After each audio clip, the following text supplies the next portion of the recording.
Story time. So, about 2 months ago, exactly 2 months ago, I met this young lady, okay? Not physically, I met her online. She reached out to me to talk to me about her marriage. She was really bitter, she was very resentful, really bitter. She couldn't even complete the whole narration. Like, it took days because she kept crying. She used this voice notes, to contact me, to tell me everything about what she's been going through. She got married.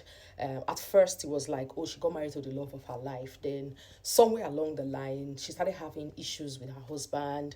They started having, normal couple issue that escalated from just having arguments, endless arguments, heated arguments, to misunderstandings. And now the husband no longer stays at home. He no longer eats, in the house. He's so angry with her.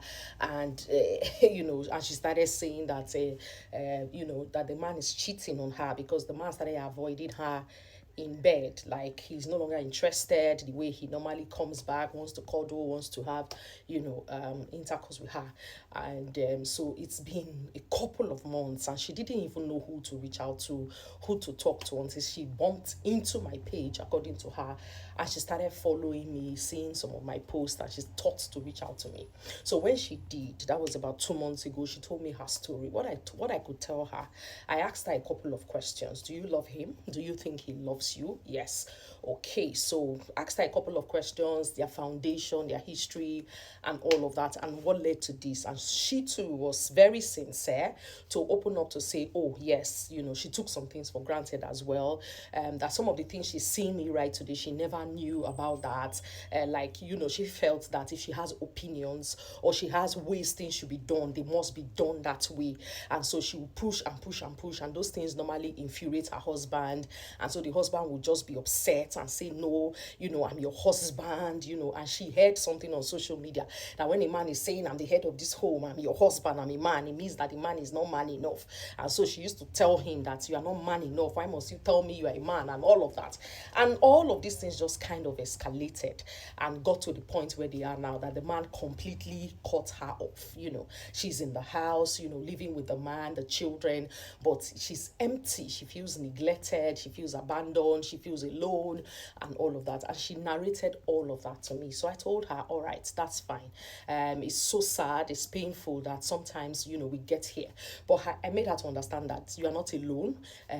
Most couples actually went through this, but it's just a matter of how they are able to handle it, interferences that can help, getting wise counsel and all of that. But I told her, I said, sweetheart, you have work to do. Firstly, are you open to wanting to, have a change of marriage? Because I believe that for you to have reached out to me, it means that you want your marriage to change. You want to see, positive change. You want your husband to change. You want him to love you the way he used to love you, eat your food, sleep with you, and all of that.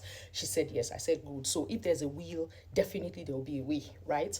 So I went ahead to speak to her. I said, you have work to do. From what you've said, you also have your path.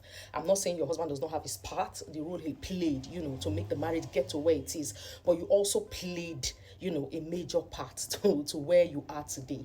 That disrespect is always a problem. And once it has escalated, a man just has to, do what he has to do to make you get back your sanity. So what I told her was, one, she needs to work on herself, her patience level. She has to be a good listener. Listen more. Don't throw tantrums, when you offer your opinion and the man is saying, and your husband, is saying, yes, I've heard your opinion, but I think I'm going to go with what I want to go with. I say, don't throw tantrums. When he says something, listen without, wanting to defend, attack, and all of that. So I taught her, some basic things that she just needed to do.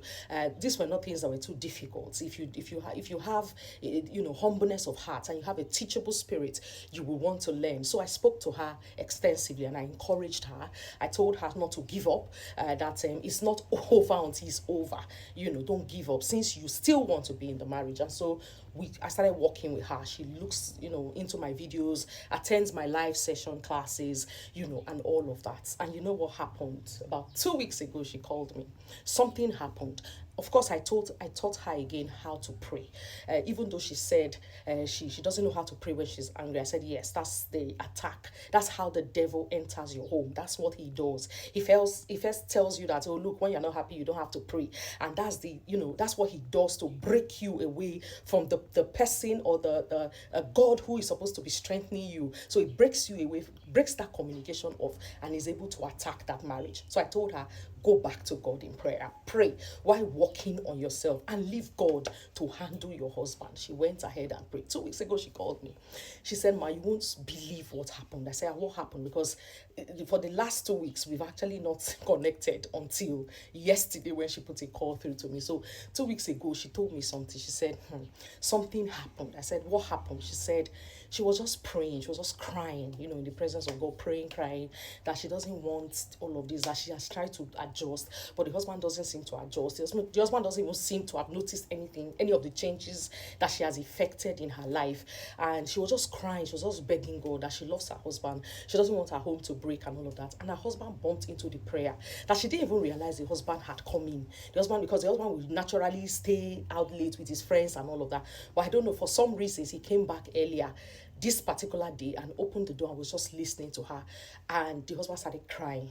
The husband burst into tears. And so she stood up in shock, turned back and saw the husband by the door. And so she went to the husband because thinking that what has happened, I hope nothing has happened.